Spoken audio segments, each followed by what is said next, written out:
Bernie, I have it covered. So.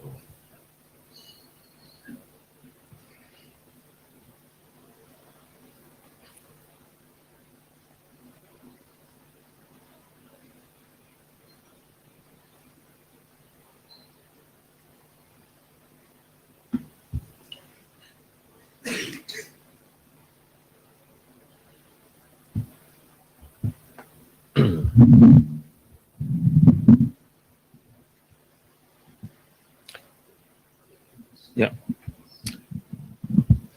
Okay, so it's full hour, so let's get this going. Welcome everyone. This is a DHC working group meeting. So if you are looking for something else, you are in the wrong room. Oh, I thought the first guy was leaving already.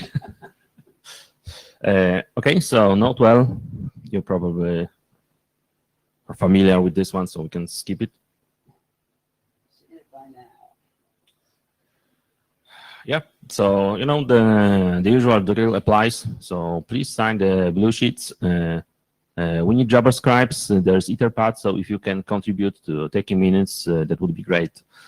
And the chairs hasn't changed in a while. So I'm Tomek Mrugalski, and I'm Bernie Holtz.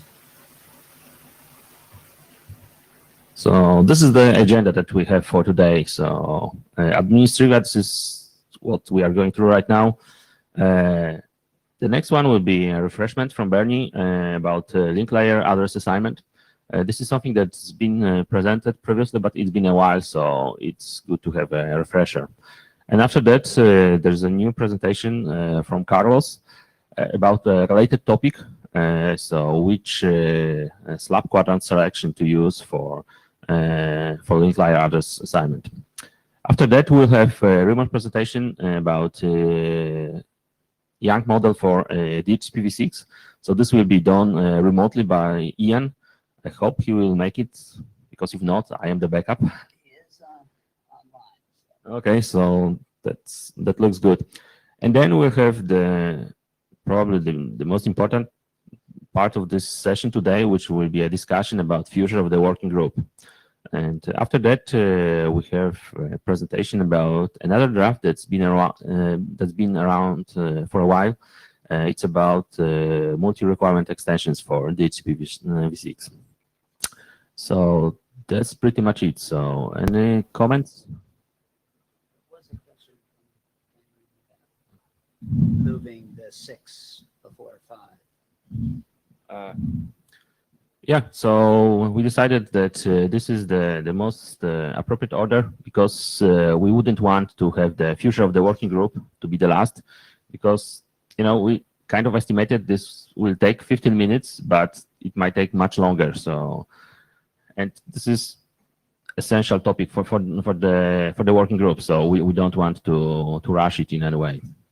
Yeah, and also the that last draft, the problem statement, is also just an informational document, so it's not as critical as protocol docs. So, all right. With that, I guess I'm up.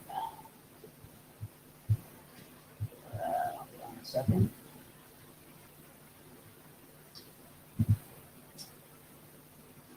Let's hope that's the latest.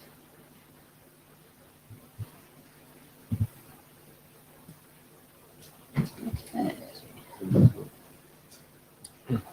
There's a clicker here somewhere, right?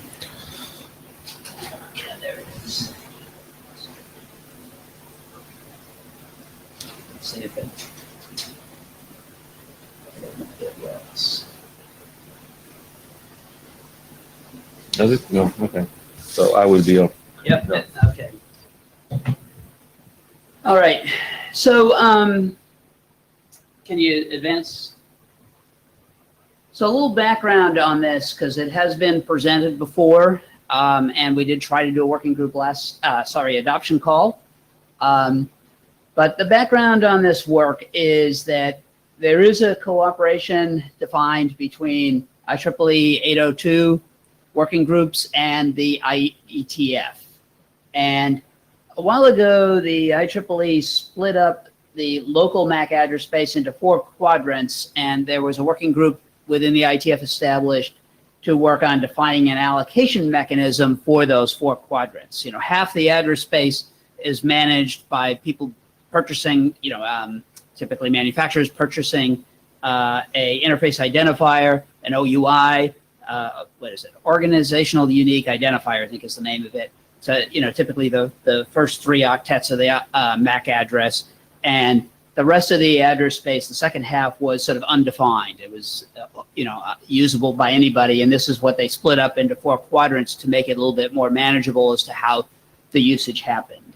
And they wanted, the IEEE is looking for some algorithms to allocate that address space to devices, and it was supposed to be much more dynamically allocated, sort of, and so it's a little bit like DHCP in that you probably would lease an address for a period of time, and when you're done, give it up.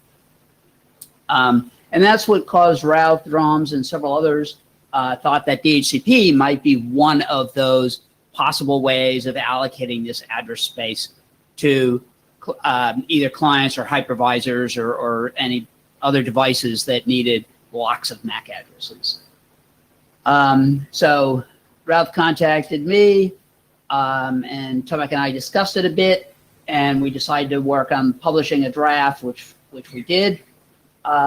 If people are more interested in details about what IEEE is doing and what they're looking for, there's this presentation that Pat Thaler did back in at IETF 96. That's a very useful slide deck to look at.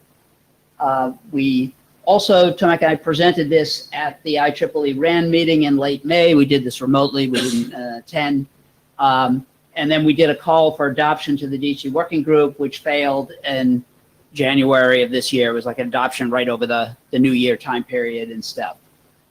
Next slide.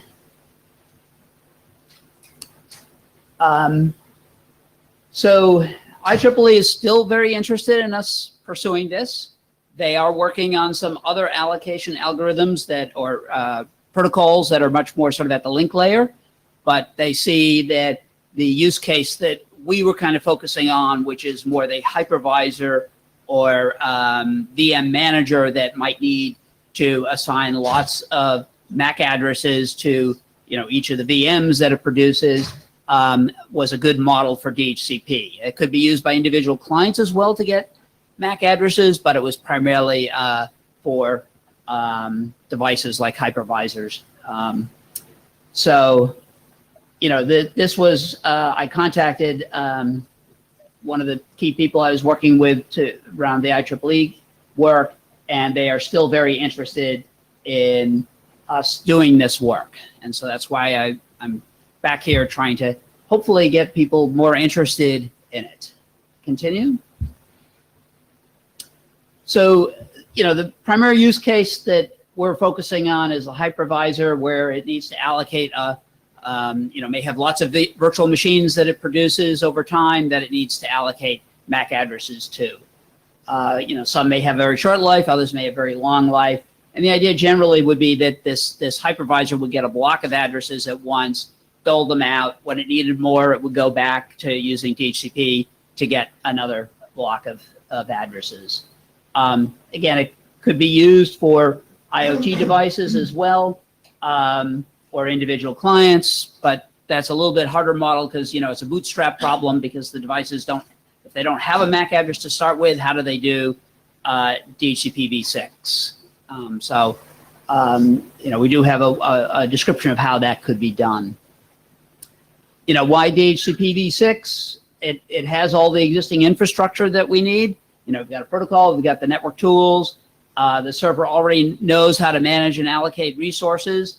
The protocol is designed to be easily extensible, and we're also in the DC working group. So, next.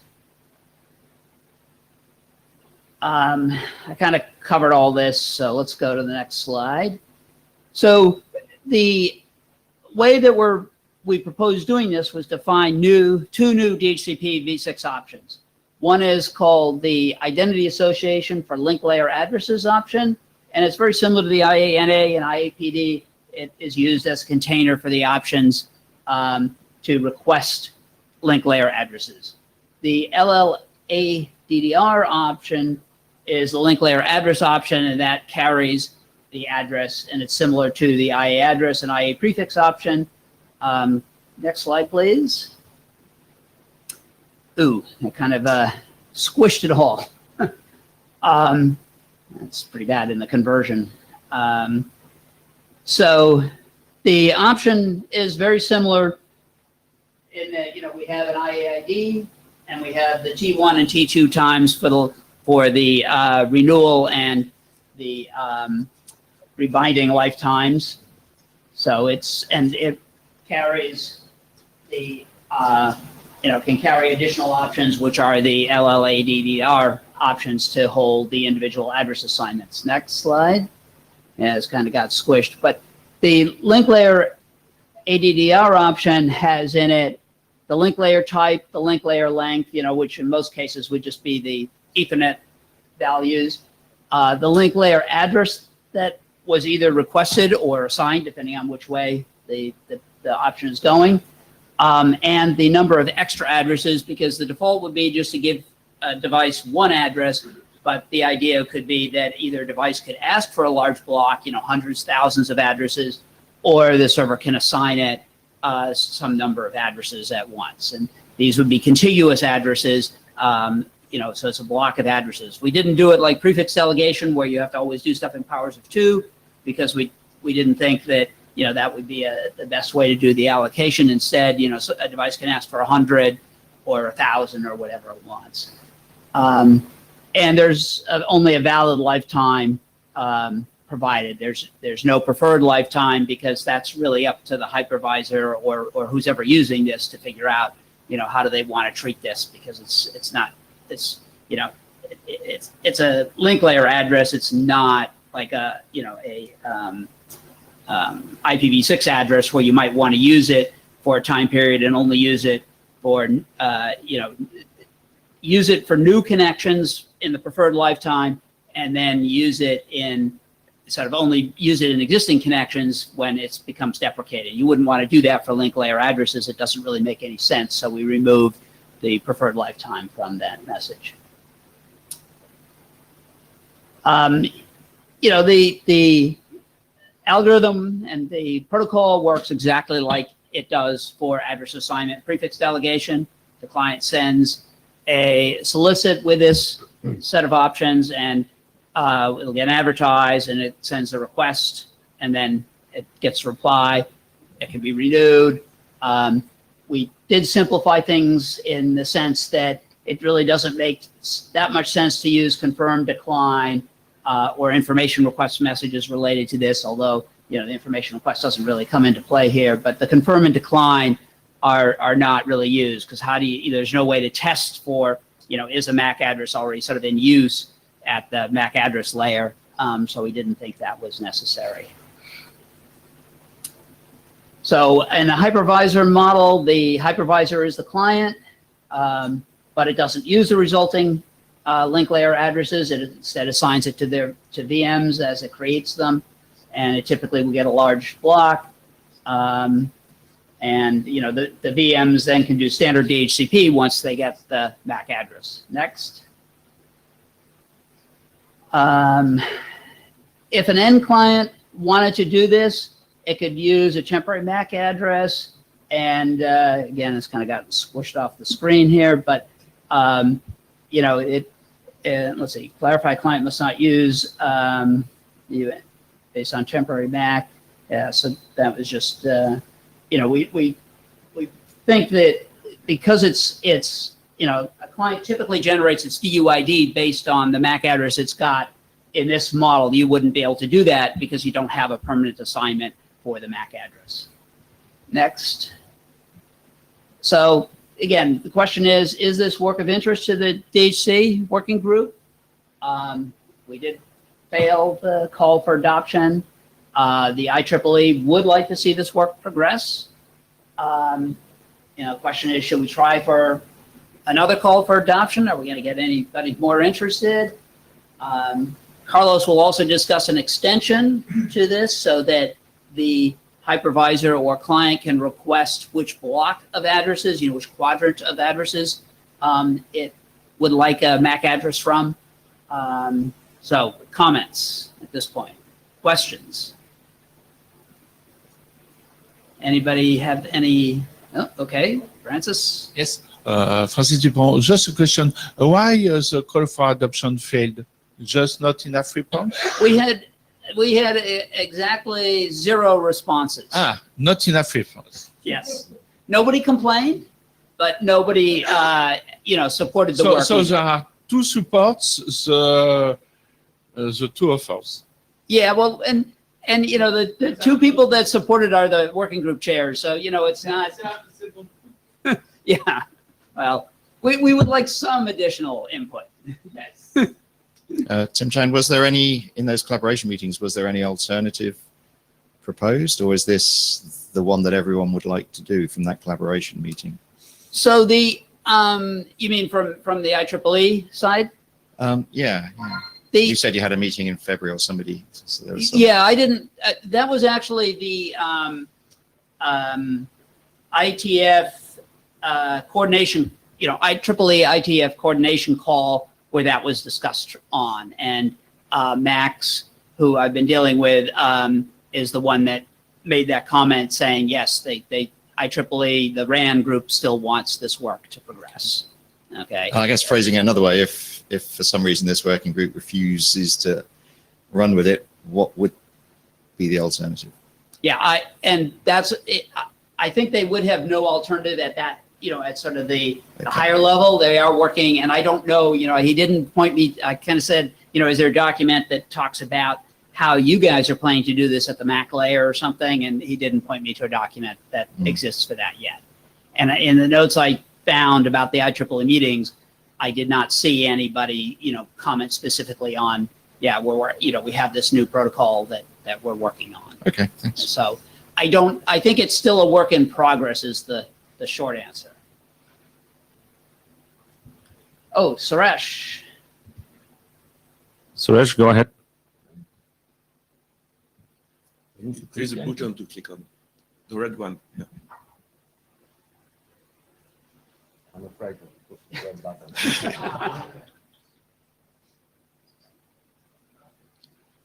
Okay, hey Suresh, we don't hear you, and you send me something over Jabber. He said, Suresh, with AD off, he support this work. Okay. Thank you. Eric Klein, a question about the collaboration with IEEE. Did they say anything about wanting a prefix style allocation of large blocks? Because if you did want 1,000 max, that's a pretty big set of messages. Did they say anything about? Did they have a feeling or express an opinion one way or the other about you said you chose not to do MAC allocation by prefixes by powers of 2. by powers right? of 2, right? Yeah. Yeah. Did they think that would have been useful? Are both options useful? We never really discussed that. We presented it and they seemed fine with it. So I suppose it could be added later if it was an issue, right? Yeah, Right. Or you could yeah. just say, And- you round up to the next power of 2 if you wanted on these extra addresses, right? I mean, you could do it, Yeah. a server could always employ whatever policy it wanted to enforce. So with this approach, it's more flexible. You can do powers of 2, but you can also do small chunks if you want to. Yeah, but I mean, well, you can powers of 2. But you're handing them out individually in the messages, right? No. The message defines the first address and the number of addresses that follows, but those addresses are never sent. So I read that as No. repeated set of. No. Okay, that makes sense. Thank you.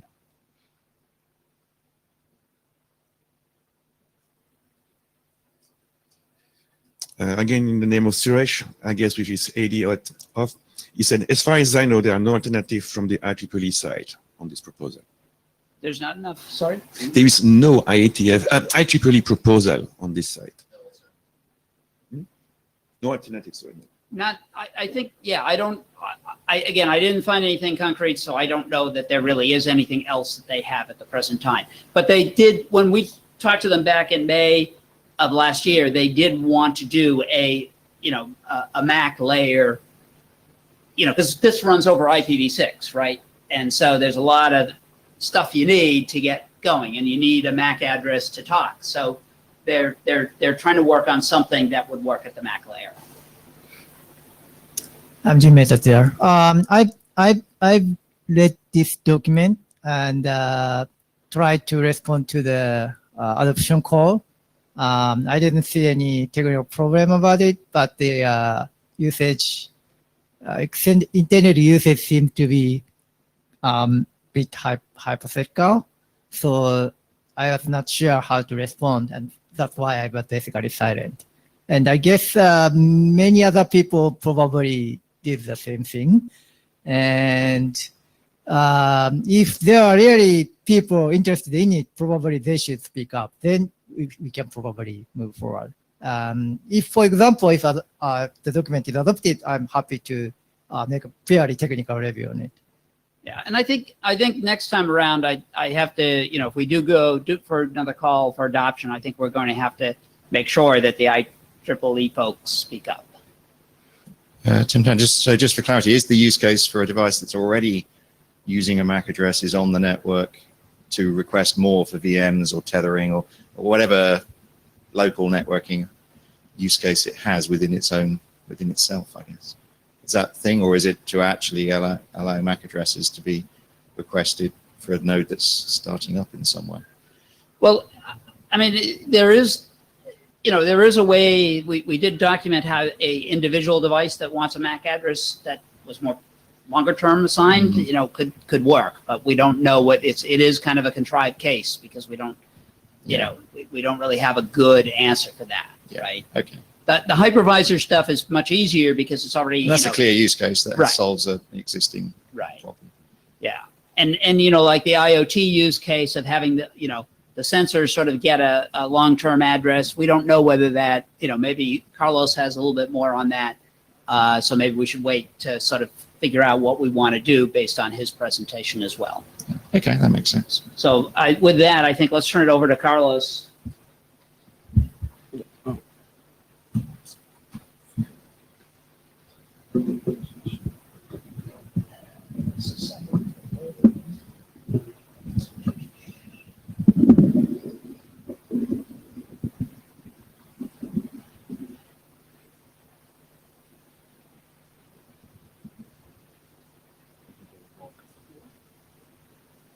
Well, you can try.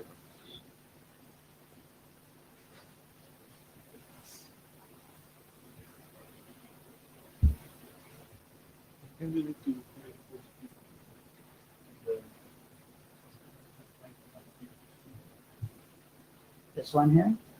Hit the page? Okay. And then there's a little arrow there with a piece of paper that says push. Okay, so I'm Carlos Bernardo from UC3M, and I'm going to present this document that is kind of a complement or extension to what Bernie presented before. So in the background, most of it has been already summarized by Bernie. I just want to provide a bit more details on how IEEE has structured this local addressing space in this what they call this structure local address plan (SLAP). And they have divided that, so the local addresses space, in 4 regions or quadrants. One that is called the extended local identifier, which basically they have a company ID, and then that it uses 24 bits, and then the remaining 24 bits can be used for assigning addresses for that particular company ID. So this is basically to assign local addresses based on a kind of vendor kind of thing. Then they have another quadrant that is called a standard assigned identifier space, which is supposed to be managed by protocols defined by at IEEE standard. And in that case, there are 44 bits available for assigning addresses. Then there is another quadrant that is called administratively assigned identifier, in which they don't specify how the addresses are assigned for that particular quadrant, so by an administrator using whatever mechanism. And then there is another quadrant that is reserved for future use, although can also be used kind of similarly to the previous quadrant, the administratively assigned identifier quadrant. So those are the 4 different regions that have been defined by IEEE AO2C for the local addressing space. Here is basically how this is how they divided and identified the different quadrants. So you can see at the top of the slide the four first bits of the MAC address. You have the one that identifies if the MAC address is unicast or multicast. Then you have the bit that identifies if it's global or local address, and then the following two bits are used to identify the actual quadrant for the MAC address space. And based on the combination, you have the four different quadrants that I summarized before. So the motivation kind of problem statement of this document is basically complement the work that is being done in IEEE, that is defining the mechanisms to assign addresses in the site quadrant. This is what is being done in EO2.1CQ. Then there is also work here at IETF, as Bernie just presented. And in this document, what basically we do is complement this IETF work part by defining mechanisms that allow to specify or to convey preferences on which kind of quadrant the addresses must be taken off to assign the addresses to the client or to the relay. Why this is required? Well, this is what I will try to explain, summarize with some use cases in the following slides. Basically, this motivation for having the need of specify or provide the preference on the quadrant. So we have different scenarios. Actually, let me see. Okay, I pressed twice the button. So different scenarios depending on whether we are providing addresses to a terminal or to a hypervisor, like Bernie defined before. So let's start with the terminal kind of a scenario. We have Wi-Fi terminals. Those terminals have interfaces that come with some kind of burn-in MAC address, typical situation nowadays. And in some cases now, there are the requirement or the need to assign local addresses to those devices that will replace that kind of temporal MAC address. We have identified two scenarios, but there may be more. This is just this motivation just try to identify the need for this slab quadrant selection, but there may be other scenarios that require that. One is what we call the Internet of Things, the IoT scenario, in which basically you have devices that may come with one address, but you need to assign a local address because there may be so many of those devices that you actually need to do this kind of thing. In this scenario, again, it's an example. Devices are not typically moving, but there may be other scenarios in which they are. And based on that, we discuss in the draft that the quadrant that would be more suitable for this is the LI or the SAC. Based on this, for example, maybe there is a need for the IoT devices to use a MAC address based on a kind of vendor company ID, these kind of things. This one example. Another example is what we call the privacy for the Wi-Fi terminals. Is now well known, and it's also an effort in IEEE that in order to mitigate the privacy leaks or the privacy threats by leaking the location, tracking your location based on your address the address that you are using, there is a need for changing periodically or upon an event like connecting to a network the MAC address that you are using. So it cannot be really that obvious that you are here now in Prague and maybe tomorrow we are in our home country by looking at the MAC address and tracking that. In this case, devices typically are mobile, so that's why you want to avoid this tracking. And in this case, the AI quadrant probably is the best because it's the one that allows to make use of more space and to distribute the handle of the MAC addresses and to basically make easier to randomize the address that you are using for that. Then we have also the hypervisor data center scenario, in which we differentiate two different situations. Basically, a hypervisor is getting or requesting addresses to be used for a virtual machine. But this virtual machine may be a virtual machine that is not expected to move from the actual host server where it's going to be instantiated. But there may be situations in which you may forecast or foresee that virtual machine may need to be migrated to another host, another data center, or another server in the same data center. In this case, in the case that you may want to migrate a function, this may need the context of the function to be maintained, and part of the context may be the MAC address that you are using.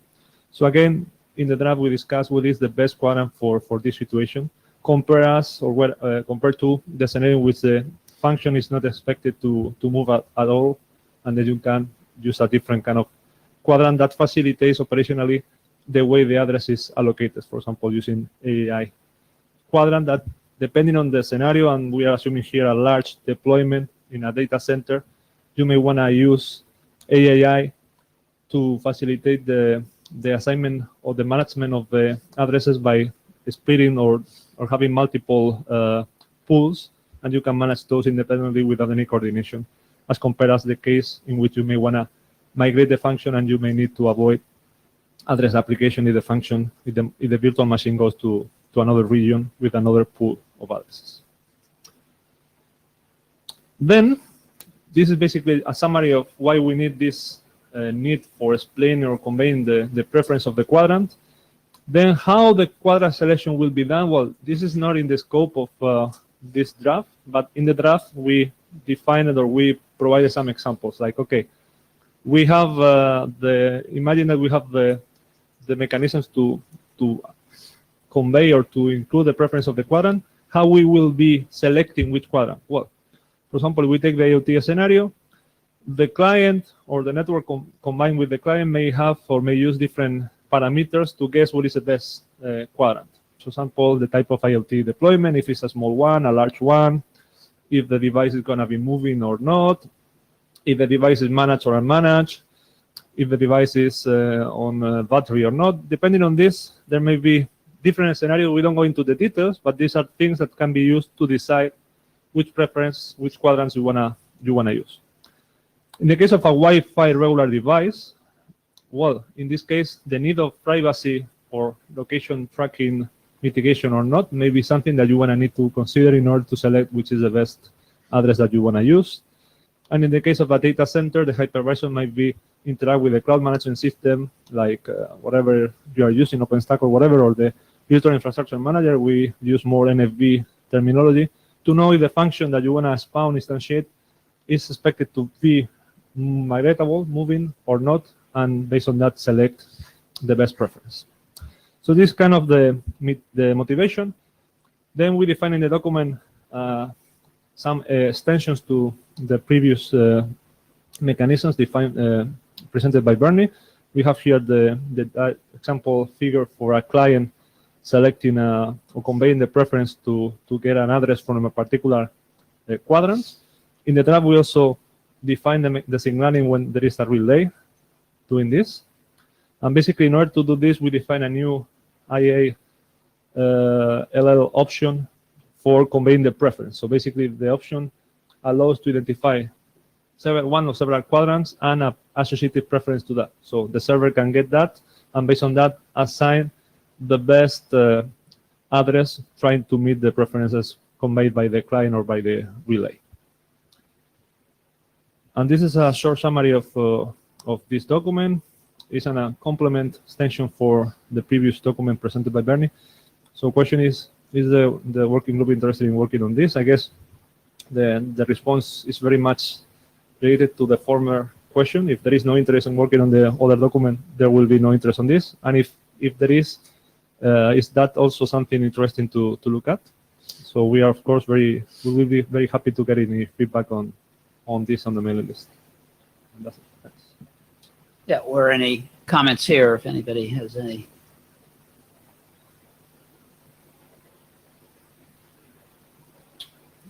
All right, so I guess we're back to the original question that, should we try for another call for adoption on either one or both of these? It might also be, appropriate to merge these documents into one, either, after the call or.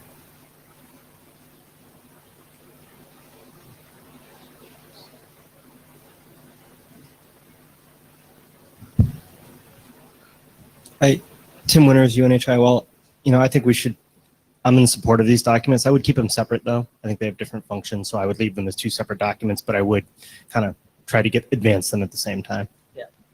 Okay, thank you.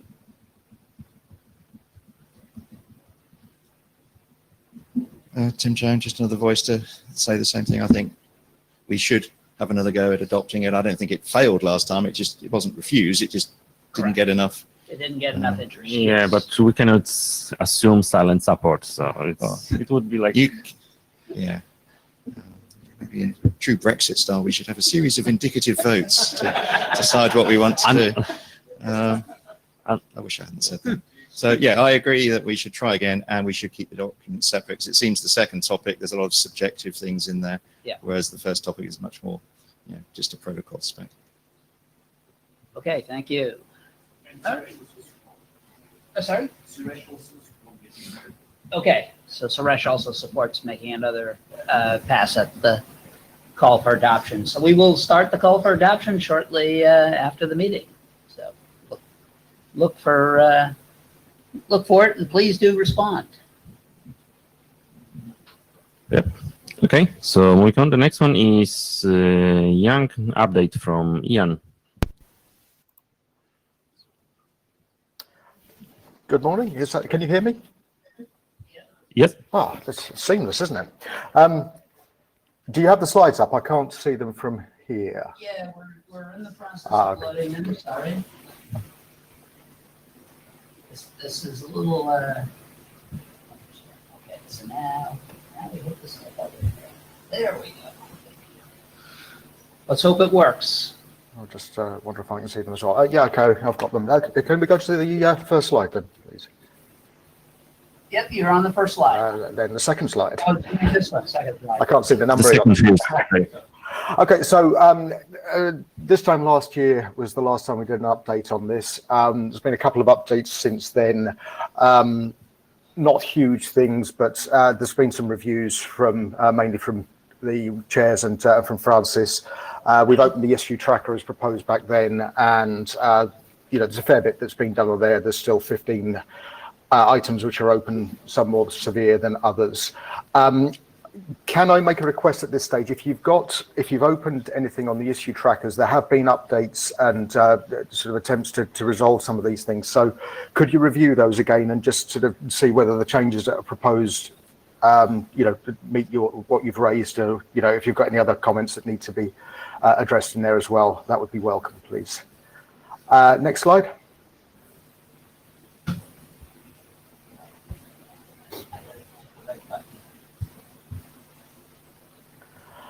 Okay, so one of the comments that came in from, I think it was the ISC work on implementing this, was that we were lacking any configuration for storing leases and managing that side of things. Obviously, this stuff is not, written in any standards documents anywhere, but it's necessary for a DHCP server, so it makes sense to have some kind of generic functions or ways that we can talk to common implementations in order to get that part of things working. So we've added stuff from that, which I think was mainly lifted from the ISC implementation that was done. There's been some other small cleanups as well, but nothing too major in there. But those are the main changes since 06. Next slide, please. Right, so I'll come on to the main problems with it in a second. But really, where we are at the moment is that we've had a real lack of activity. We've got about 5 authors listed on there. I believe I am the only person who's still even got any interest in doing this. I think most people have moved on either because their courses are finished or they've changed their roles or whatever else. So this is one of the major problems with getting the thing done. I already made the comment about if you've raised some comments in the issue tracker on GitHub, please can you have a look through those? So I'll reiterate that. There's also, as I mentioned, the ISC Kia implementation. Some real worthwhile stuff there, and we've been looking at it from here and within DT, and it looks like there's something very promising there. I said this to Tomek yesterday, but it would be really good if we can try and sort of fold in the work that they've got there, take the learnings from it, update the model in the draft accordingly, and I think this is going to give us a much more worthwhile and road-tested model to work with that will hopefully get published. Okay, next slide, please. Right, so as I mentioned, I mean, the lack of authors and work that's gone in recently, it feels like we're kind of starting to languish a bit. From the milestones, we were meant to be ready to go with this by the middle of last year. I think we're still a little way away from doing that. And one of the things that I noticed on this when I was looking at this earlier this year is we've got a scope that's just probably unachievable as it stands at the moment. So, you know, a combination of lack of authors and scope which is too large means that it's unlikely that we're going to have anything that's kind of ready to publish anytime soon from where I'm looking at it at the moment. Next slide, please. Okay, so my earth-shattering proposal to the lack of authors is to add new authors. Yeah, I spoke to Tomek yesterday, and it seems that there may be a guy from ISC who's willing to join us, which would be obviously more than welcome. If there's anyone else in the work group who's got any interest in this, then please don't hesitate to get in touch and you know, get involved, because I think, you know, if we probably just need 1 or 2 extra people who've got some time to spend on it, and it would be enough to kind of get it over the line. So please, yeah, if you've got any interest, then please get in touch. So do we have any volunteers in the room besides Michał, who already volunteered?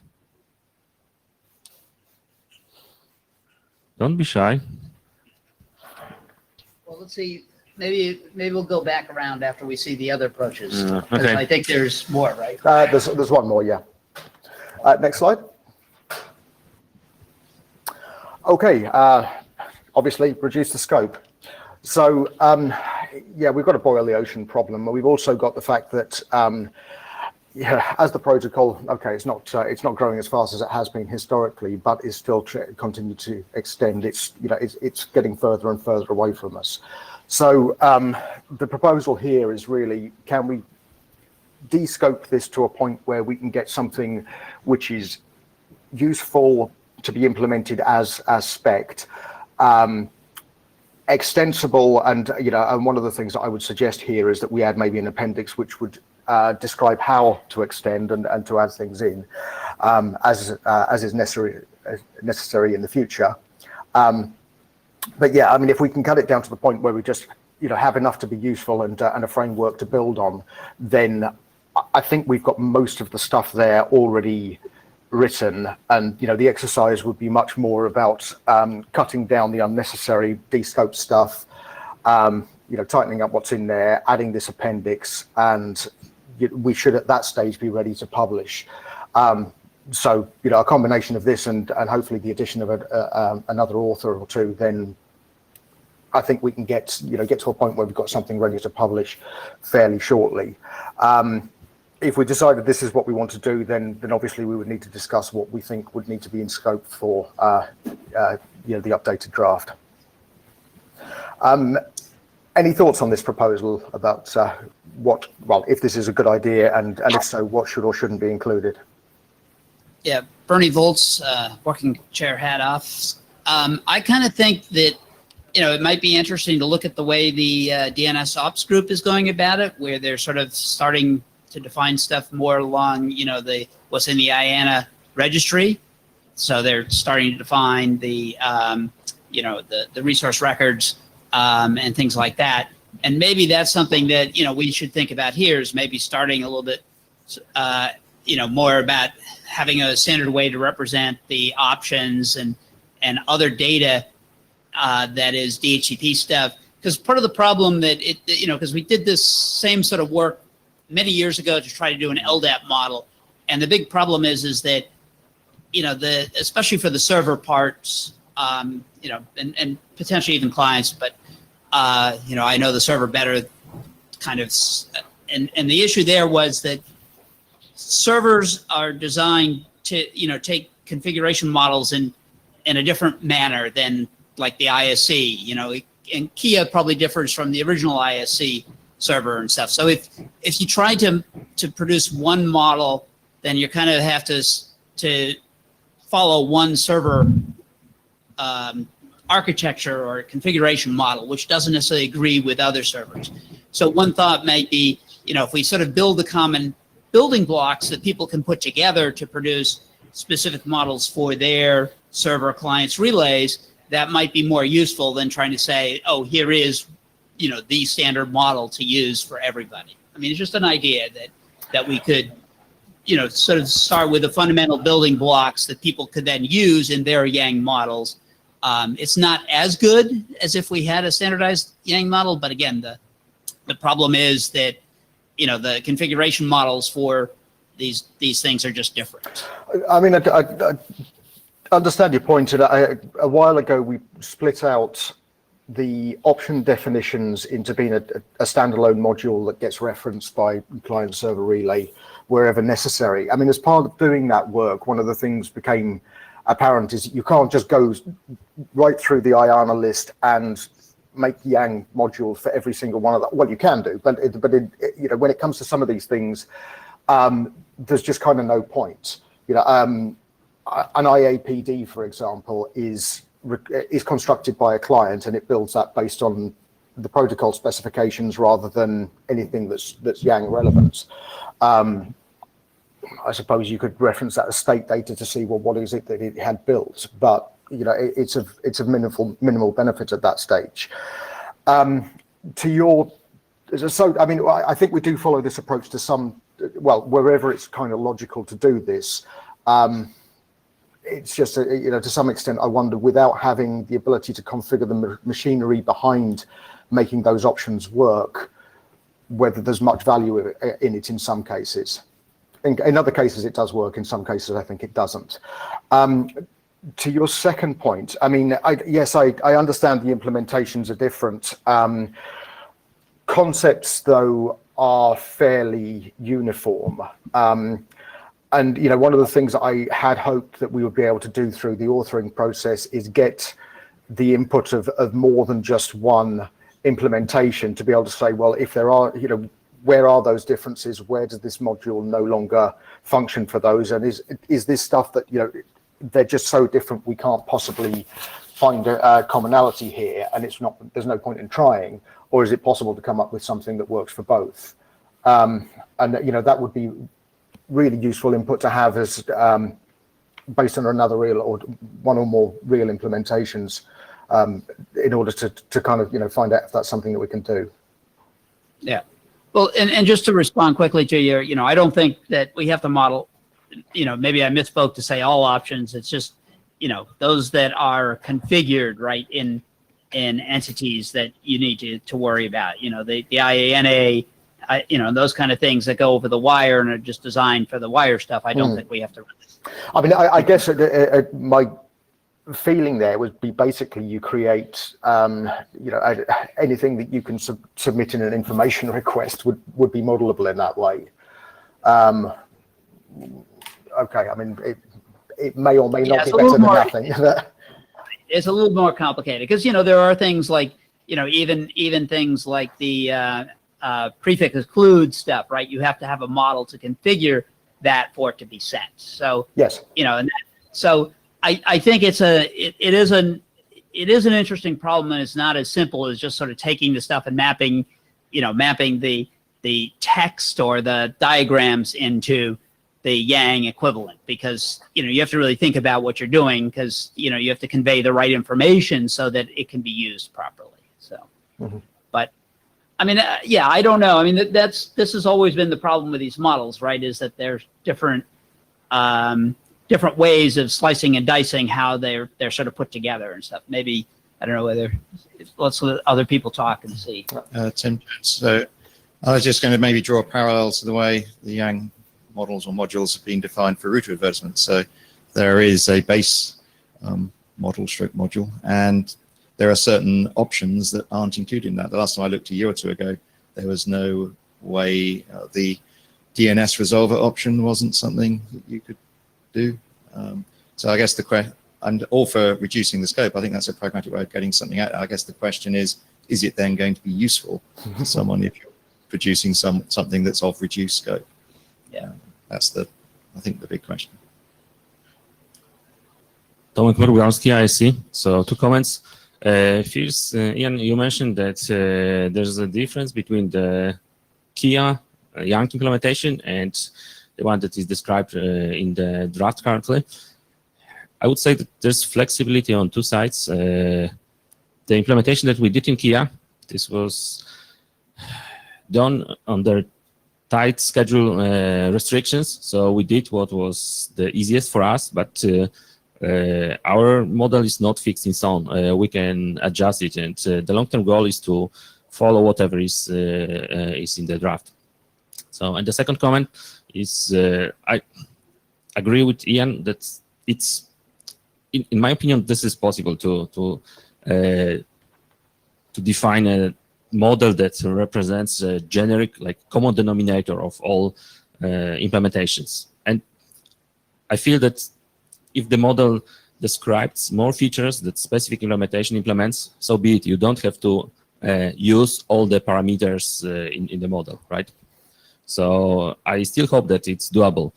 But having said that, if for whatever reason we are not able to proceed with this approach, what they are doing in DNSOP would be the last resort, you know, just to pick the bits and pieces that people could use in different ways.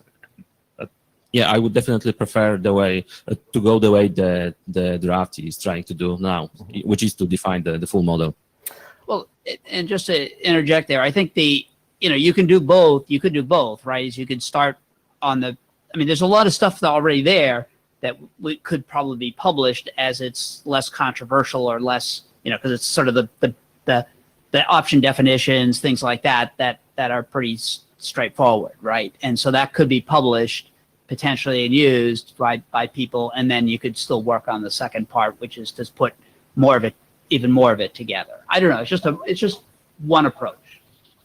I mean, yeah, certainly we could do that, and the way that when we divided up and created a separate module just for describing options in there, certainly, I mean, that could be split out into another draft. And I mean, we would need to get, I think, define our scoping first of all, just to make sure that that's what we have there is useful, and it is defined in a way that makes it easy to reuse based on whatever we would do in the server relay client models as those progress as well.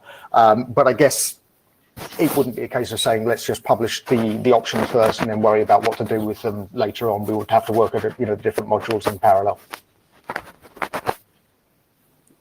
Richard Patterson. I just kind of like to reiterate I guess the idea to focus the scope of this work into the common areas where it's required to get this running.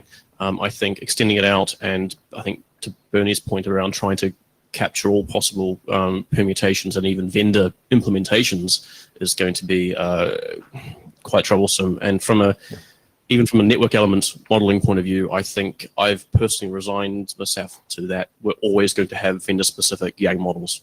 I don't think we're ever going to be able to capture everything that we want to do in common IETF-defined models. So I'm just, from a network element point of view, I think we're always going to have custom proprietary vendor-specific stuff. So I think leave it up to them, the implementations, if they want to do some weird and funky things. Yeah, that's sort of where I'm, because if you define like building blocks about, well, this is a prefix, right? And these are the basic things, you need the prefix length, you need this, and stuff. And then people can, they can extend that to add all their custom configuration stuff that they may have and stuff. Because they're going to do that anyway. You have to do that anyway. And so and putting the model together is also, putting all the elements in how they are configured or organized sometimes is a problem as well, because that's done differently in different configurations or different server implementations or client implementations. I mean, what I would hope to see in that case is that, as I mentioned, that the building blocks of and the terminology and concepts around how we configure populate a DHCP server are pretty common. So a model that allows you to do that and can be as much as possible implementation agnostic, I think is what I would like to see. Something that is also augmentable with whatever vendor specific features or customizations that happen to be in there that I may wish to take advantage of, I may not wish to, but those are things that get applied on top of the standardized skeleton. And from what I'm seeing, what I would like to do is get this skeleton, and that's what I think we can do. I mean, Bernie, from your perspective, do you see anything in the model as it stands at the moment that would mean that that's not possible? Yes, I'd have to go back and look at it because it has been a while since I did take a serious go through it. So I'll have to do that again. But and I think that it's a question. I mean, I guess the question is, and we need some feedback, right? Is, are people interested in working on this problem, whatever this this Yang model, whatever it might be, and are they willing to step forward and help, right? Because you're looking for more authors. Could we also ask the question: is there anyone who would be looking to use this if it was published and implementations were available? Richard Patterson again, as an operator, yeah, I'm absolutely want to be using this to model my BNGs and servers and stuff, along with the software models as well. Would you be able to provide a review on that basis, just on what we've got at the moment? Maybe not necessarily what we've the stage we are at the moment, but I mean, if we were to do have the discussion about what we should include in the scope and then produce an update at that stage, and would you be willing to review it based on? Yep, absolutely. Yep. Okay, great.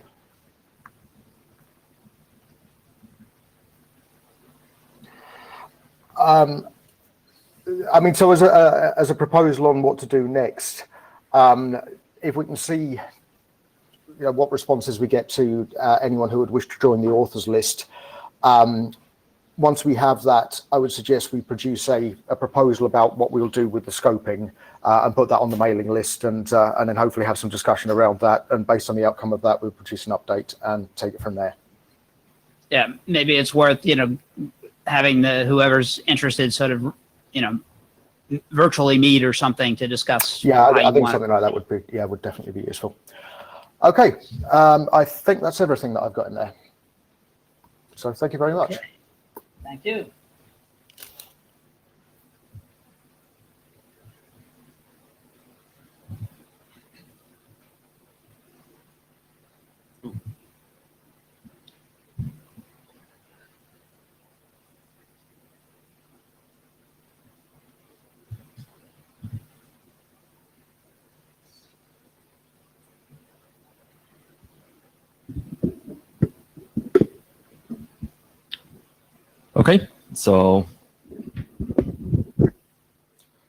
Okay, so let's talk about what's going on with DHC as a working group in general. Bernie, does it work? Yeah. Yeah. Okay. Yeah, so I just wanted to recap what's the situation with the working group right now, and then we'll move on to describe what the next steps could be. So this is the DHC charter. So in principle, we have 3 goals. The first one is work on informational documents providing operational and implementation advice about DHC PV6. So this is something that's ongoing. So we have the Yang models, we have the link layer assignment. There's also potential work of with the Emery. Another thing in our charter is that we are supposed to assist other working groups in defining DHCP options. So, in my opinion, this is to some degree dysfunctional. I don't remember when was the last time we were requested to review a draft. There's some activity going on, but it's very infrequent. And the third thing that is in our charter is to issue an updated version of DHCP6 spec. We did this, but there's a follow-up that after appropriate time we should work on promoting it to full standard. So this is in progress. So next. So these are the requirements to promote a draft standard to full standard. We are working on this. There are a couple technicalities that we need to deal with. The first one is there have to be at least 2 independent interoperating implementations. We are mostly there. We just need to confirm that the implementations are conformant with the update spec, not just with the base 2315. There are no major erratas that would cause new implementations to fail to interoperate. Currently, there are none. There are no unused features. We are also working on this. And the last one is related to IPR and patents. There are no patents reported at this time. So in principle, this looks reasonably good. The plan is that we'll wait around a year after the 8415 was published. So it was published in November 2018. So around November 2019, we'll kick off the procedure to promote this to full standard. So, Jimmy? Yeah, can I make a quick comment Sure. about this slide? I'm Jimmy Tatia. Regarding number 3, I think we should think about how to handle temporary IA temporary. I don't remember. IETFs? Yeah, Mhm. yeah. The Because temporary- in my understanding, virtually no one is using it, and maybe not greatly increasing the complexity, but I think it introduces some confusion about the interaction with other cases. So if we want to promote it to internet standard, then probably we might seriously think about deprecating it or making it more clear. But I think TAs are already deprecated in 8415, right? We still have them in there. I don't recall exactly what we said about them. I don't think we changed Okay. anything there. Yeah. Tim is coming up. So I think we said that, they're not commonly used, but we didn't use the word deprecated or historical. So it's still there as something they can use. I don't think we recommended using it, but my memory of this is that we left it. Yeah. So We does it gave mean- words like this isn't common, but it's still here. So does it mean that to claim full compliance, we'll have to implement it? Oh boy. So Uh, when we've done this for other standards, like when we do interop testing, there are features that sometimes don't get. Not everyone supports them, right? There's parts of the standard that just not everyone decides to do. It's still there. In some cases, we've in the past we get 1 or 2 implementations that might implement the thing, and we say we saw those guys work together. In this case, there's a lot of other IAs. I don't think this should be the thing that holds us up. Would be my. Mhm. I would try to convince people that that's not a reason to stop this if we get everything else working. But okay. Next slide.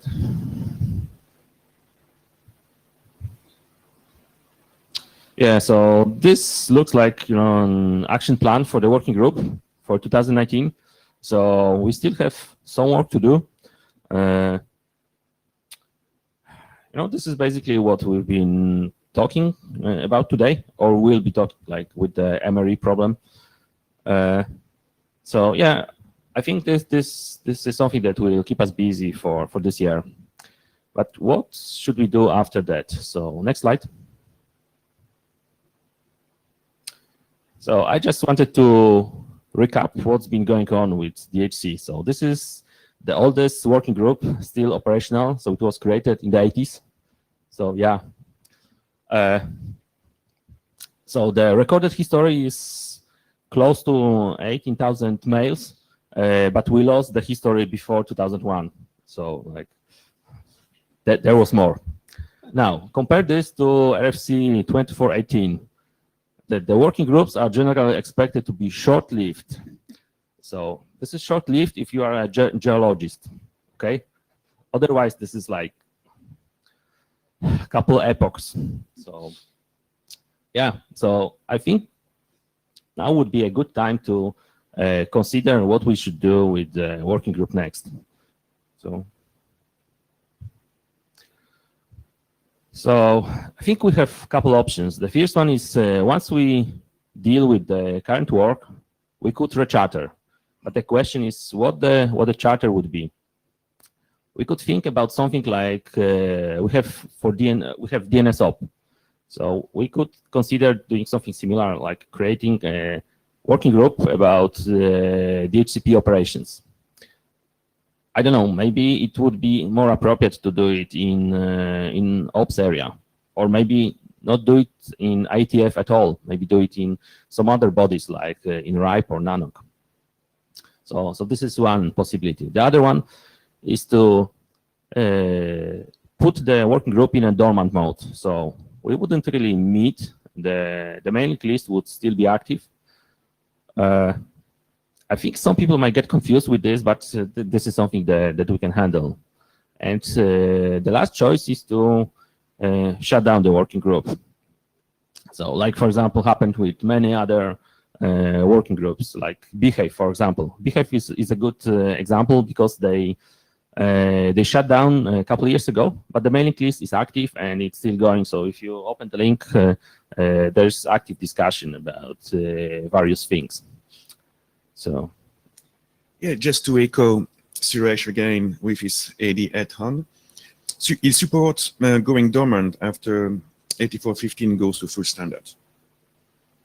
okay. Yeah, so just to reiterate, we're not talking about doing this now, but within a year. So after we finish the current work and also promote to full standard. This also has a different nice side effect that we would have a deadline, that people are working on current stuff. They know that they have a year to wrap it up. So, okay. So any thoughts, comments, suggestions? Any preferences?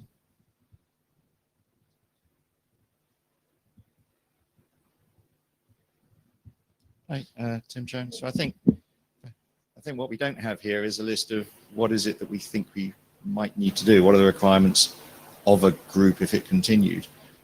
Once 8415 is IS, I think that's a very positive statement that it's out there, it's widely deployed and in use, and that's great. But do we want to do any more protocol work? Presumably people will define options in other working groups, and there needs to be some way of perhaps of those being reviewed. So you need some kind of review function. Is that possible in dormant state? Is it just something the AD could do? I will add that, for right now, and I forget exactly what the text is, but, we do have a expert review process for both V4 and V6 options. And so actually, Ted does that Lemon, require a working group? Well, there's no need to go to the working group to get options. So it's possible that, some other working group defines a draft that has options in it. We hopefully see those early enough that, we've commented on them and stuff. But sometimes we don't get them until they go to expert review. And at that point, that's the IANA process, that when they get the document, as part of the last call process, they'll send it to the experts, which today are Ted Lemon, Tomek, and myself, for the DHCP options. And so we will get notified, we'll look at it, and we either have to tell IANA, yeah, this follows the rules, or no, it doesn't. We need to work with them to clean it up. And the other question would be if there are things we don't foresee that would normally fit in here. Again, Brexit language, we need a backstop. Would inter-area be a backstop for things that wouldn't be done here? That's what I would think, is that we might do area stuff was probably the good place to put anything that does come up. So I think if you're saying if there is a review function that exists already and we don't need to sort of vote things in here that are done elsewhere, and we can take things to inter-area, then I think setting, as someone else said, a deadline of a year to sort things out and then propose dormancy. I don't think you would go straight to shutdown, but move to a dormant state and see what happens. If right, and after things spring up, you can undorm. Right, or if nothing springs up, you say, hey, it's time to close it completely. Yeah, so I think that sounds a reasonable approach. So I think you were in line, then we have Ian on.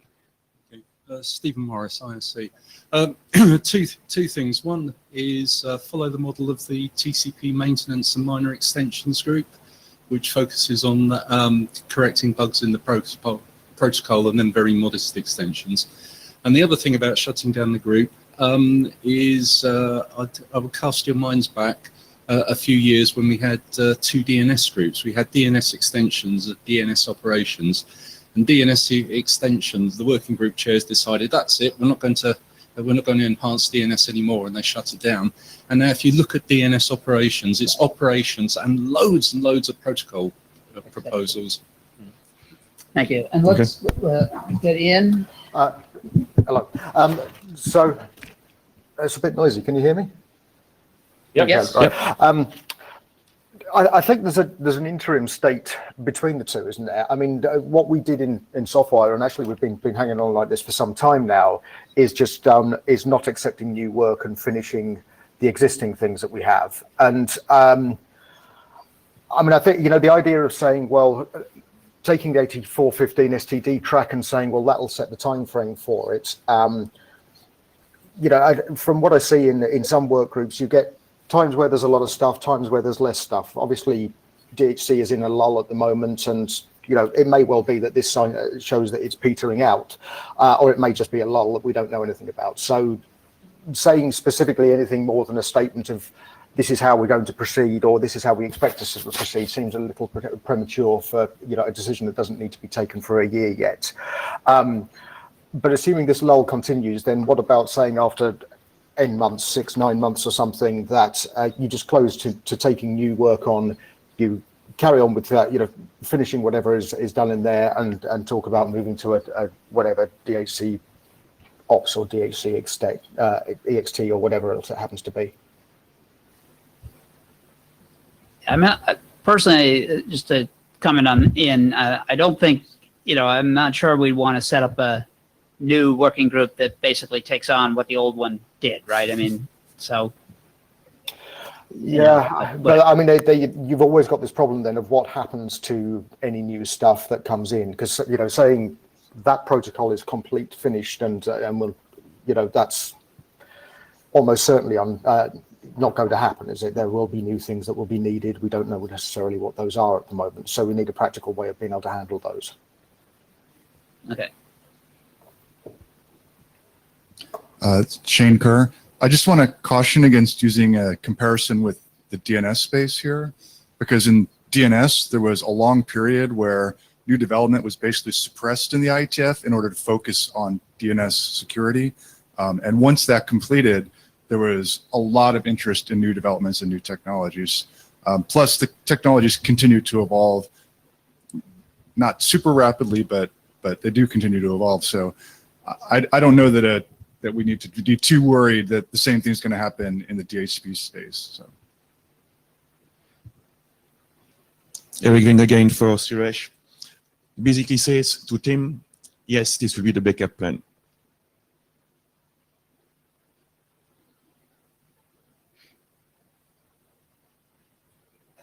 Okay, so any other comments? I don't see anyone.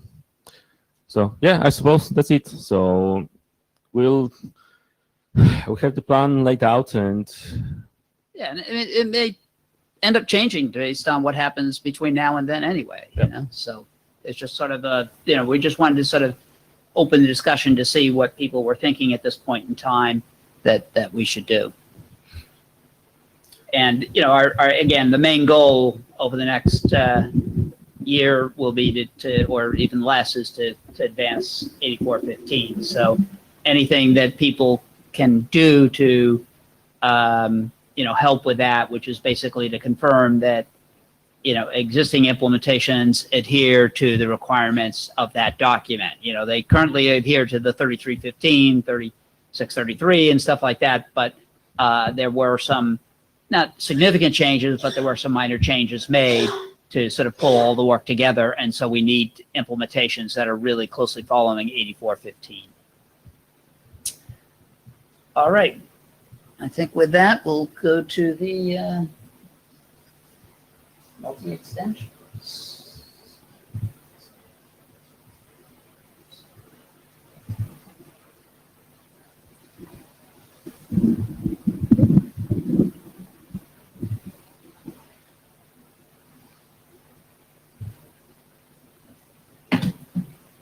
Hello, everyone.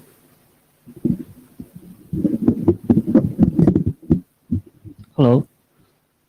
Hello, everyone. My name is Lin He from Tsinghua University. Today, I'm going to introduce our draft problem statement of multi-requirement extensions for DHCP v6. And I will first introduce background and current extension practices, and then explain where we can extend DHCP v6. And finally, we will give an extension case. IPv6 address generation is closely related to the manageability, security, privacy protection, and traceability of the networks. DHCP v6 can be extended by new options, messages, and protocols. Some DHCP servers software provides interfaces to allow for user-defined extensions. Some people may suggest that we can modify open source DHCP servers to do the job. However, it is very difficult, and we need to maintain the code, and so we need a general insight of how to solve the extension problem better. Currently, we have three extension cases. The first one is to extend options. This is the most common practice. And the second one is to extend messages. For example, Actively Query provides query messages to allow administrators to extend the DHCP server. And the third one is to extend entity. For example, Radial server is introduced into DHCP to conduct authentications. For DHCP server implementation, Cisco CPNR provides extension APIs to allow administrators to extend their DHCP server. Kia DHCP provides hook mechanisms to do the same job. Here we summarize a DHCP general model, which includes several parts. DHCP entities, that is clients, relays, and servers. DHCP messages with options, and the message processing functions, and address generation mechanisms. Next, we will introduce where we can extend the DHCP v6. That is DHCP messages, options, and message processing functions, and address generation mechanisms. We will introduce each point from the status, problem, and the possible solutions. Let's say DHCP messages. Currently, we can define new messages, but all DHCP messages are in plain text. That is, there is a lack of privacy protection on messages. RFC 7824 provides privacy protection privacy considerations for DHCP v6. We think one of the most possible solutions is that we encrypt all the DHCP messages. Next, please. The second one is the options. Currently, we can define new options to convene to carry new parameters. For example, vendor-specific information allow us to define new sub options to serve our private purposes.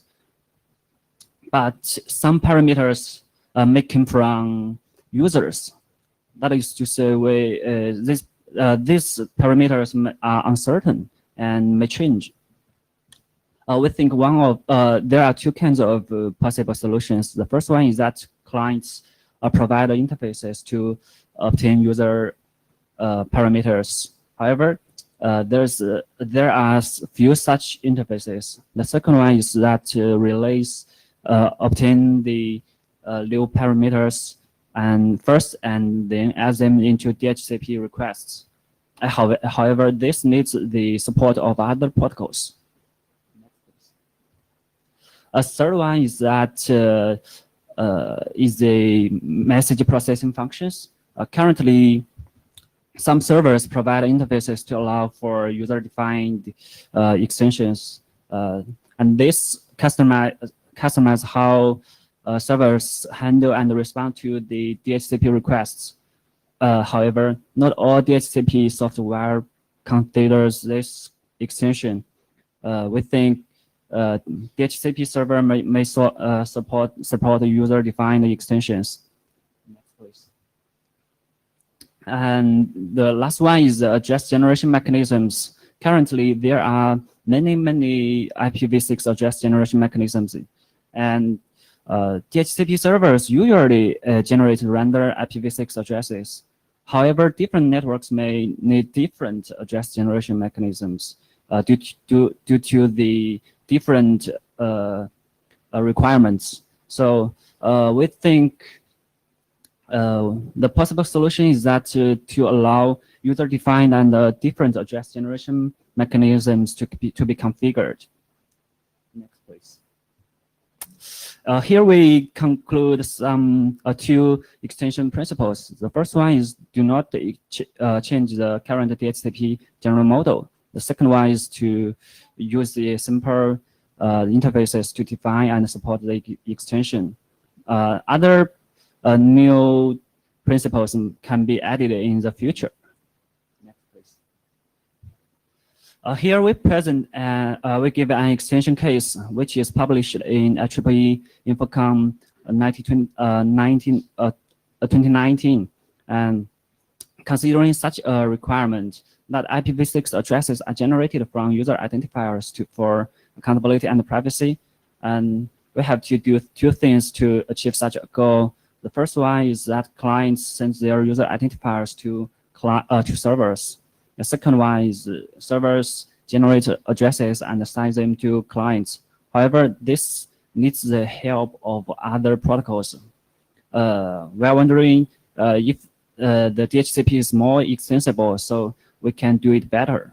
Next, please.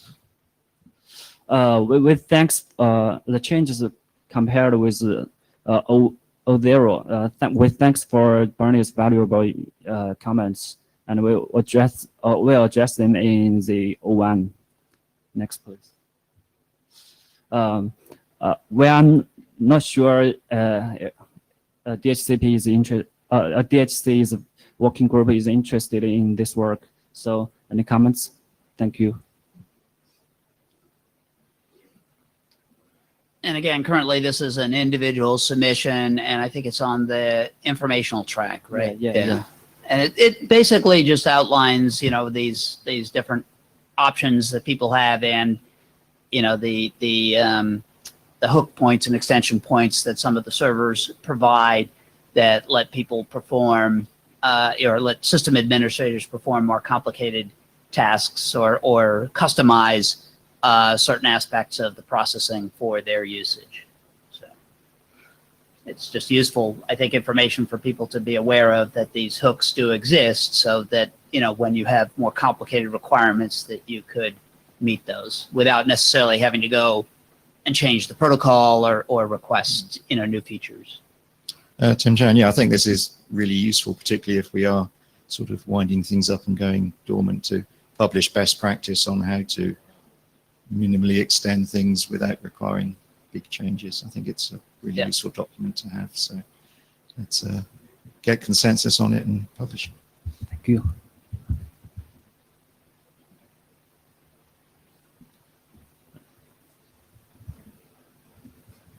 I'm Darian from Tsinghua University. Currently, many research works have been done to improve the internet accountability and privacy. Most of these works are related with IP address configuration and generation.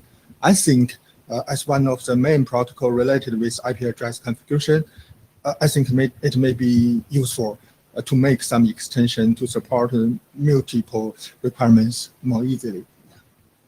Thank you. So, Tomek Mrugowski here. So, from my perspective, in principle, all of the information is already there, but the biggest value of this draft would be to have it in one single place. And it would be a good reference point for people that want to do something uncommon point them, hey, this is your static point. So yeah, I'm in favor of this draft, of adopting it if we go that route. Thank you. Francis, you can put slide 11. Where there are the reference. No, the one with this one. The paper, it's a reference. It's not yet published. It's the Infocom conference is in May this year. So say because if you want to read the paper, you have to wait. Or ask him.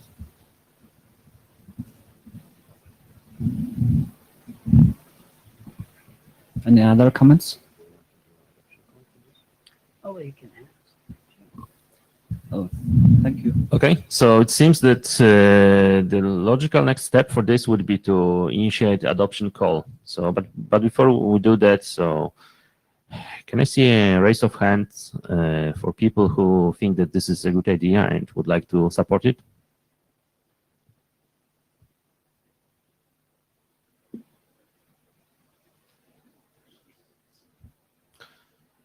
Okay, so there's quite a few people. So yeah, that's good. So we'll go with adoption call. Just keep in mind that your support should be restated on the mailing list. This is essential. We cannot just say, well, there were some guys waving hands and we adopted. Okay, so that was the last item on our agenda. So I suppose we are done. So blue sheets, who have blue sheets? If you haven't signed them, please do so. Yeah, and anybody have anything else for us? And otherwise, we'll see you sometime soon. Probably, for the next step will be the 8415 full standard steps. I guess it's the internet standard. They don't do full anymore. Thank you.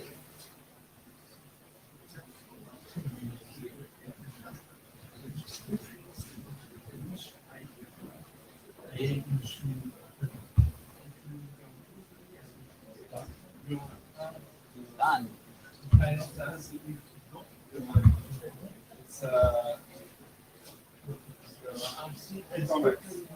it was live.